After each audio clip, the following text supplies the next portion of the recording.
So Morgantown, West Virginia sits at the crossroads of traditional Appalachian music. Modernity and traditionalism meet where the Mon and Cheat Rivers branch, and this storied community owes its continued survival to its reinvestment in the next generation of traditional musicians. One of the key ways in which Appalachian traditional music is kept alive in Morgantown is through the works of the West Virginia University Bluegrass and Old Time Bands. This band, alongside WVU's fiddle and banjo lessons, provide opportunities for college students to develop skills in, engage with, and perform Appalachian traditional music in the community. This band is a hub for networking, community, and friendship, and has introduced countless individuals to the traditional music scene. So as such, when the director of the program, Dr. Travis Steinle, suddenly passed away at the age of 44 in November of 2023, people were worried, scared, and confused. This institution, a pillar of the traditional music community in Morgantown, West Virginia, looked to be lost forever. As a student of the program myself, I battled my grief the only way I knew how, by making music. To ensure the continued success of the West Virginia University Bluegrass Bands, and to provide an educational experience for those currently in the program, this research project was born. Together, alongside my EXCEL mentor, Joshua Schweiger, we developed a long-term project to ensure the continued success of this traditional music institution. Now, my name is Isaac McCarthy. I'm a senior pursuing a Bachelor of Arts in Music with a minor in Appalachian Music. And today I stand before you and can proudly say that the WVU Bluegrass and Old Time Bands are not going anywhere and are in fact just getting started. This project was executed in 4 key phases. First, project design. 2, personal preparation. 3, recording. And 4, dissemination. So first, Professor Schweiger and I needed to identify a way in which the WVU Bluegrass Band could continue to operate without a faculty member. I took to student directing the group and coordinated rehearsals and performances throughout the spring 2024 semester.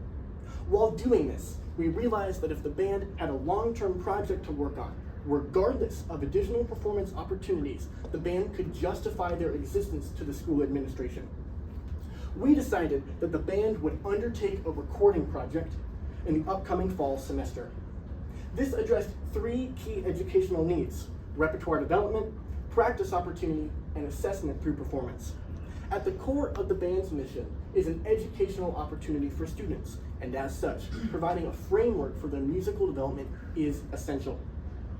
As such, even if the band did not perform in the community throughout the entire fall semester, the band could still meet weekly and prepare for a recording session. This project, which would then be distributed through WVU's student record label, Mon Hills, would then be made available for further networking and advertising. This provided a goal for the group to work on, to reason to rehearse regularly, and a new opportunity for students to work in a recording studio, something many of them had never encountered before. Furthermore, even if those results were not fit for distribution, this would still provide an opportunity for students to develop their musical skills while public performance opportunity was sought out and a new faculty advisor was identified. Upon solidifying this plan, I realized some key flaws in the design.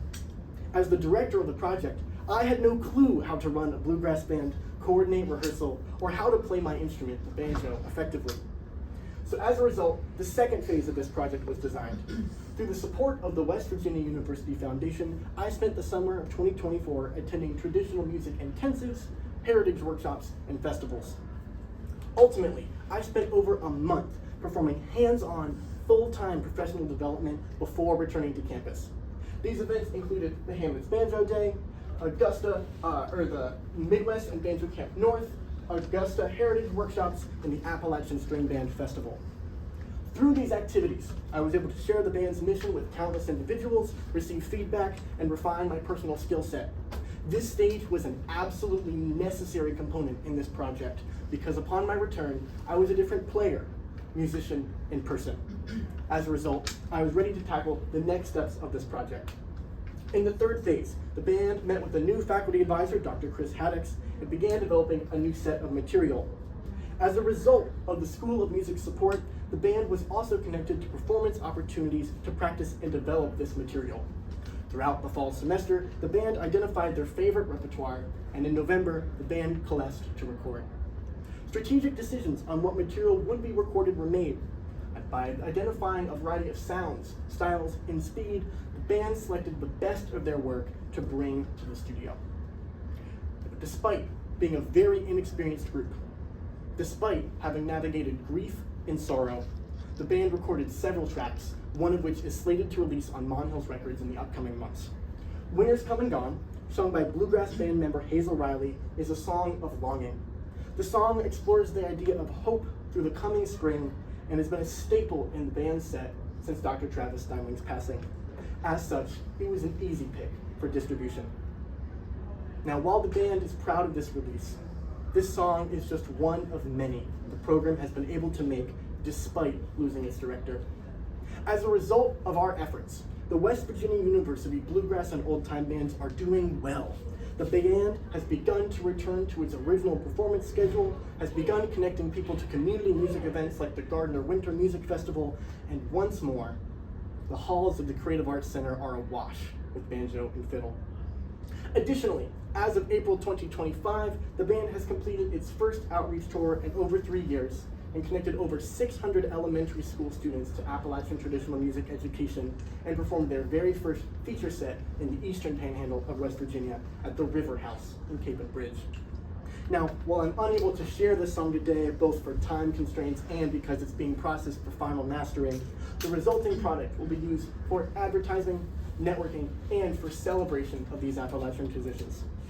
This project has been a resounding success, and we are proud of this recording, proud of the band's efforts, and honored to continue the legacy of Dr. Travis Steinling. So that's Appalachian Sound. I'm happy to answer any questions you may have, and I thank you for your time.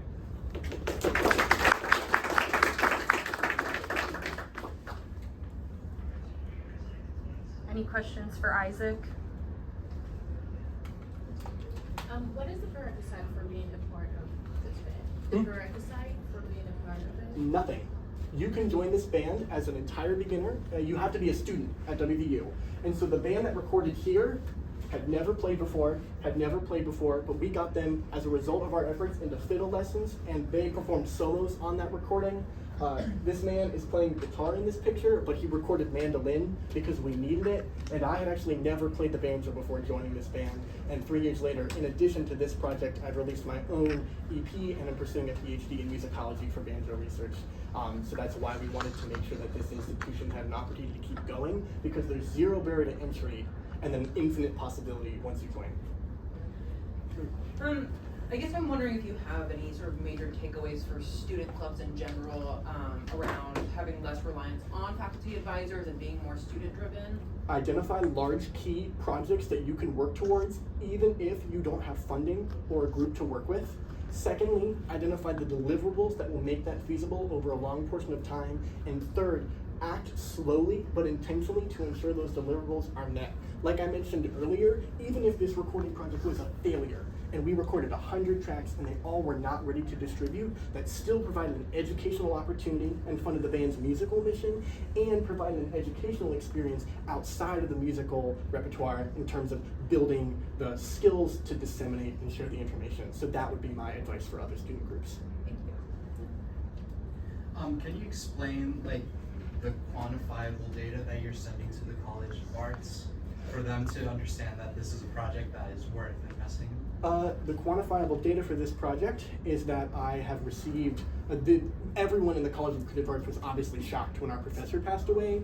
The quantifiable data is that we now have a full tenure track professor who's working on this, has taken this under their course load, and has begun to make it a priority. And we've also received confirmation from both the Dean of the School of Music, the Director of the College of Creative Arts, and additional faculty within the string area that they are continued to supporting this. And we have recruited 3 additional people just this semester alone going forward. So that's the concrete data. As a result of it being a nebulous artifact that we're creating in music, our data is a little more awash, but we have real results that the College of Creative Arts has seen and has responded to. Thank you, Isaac.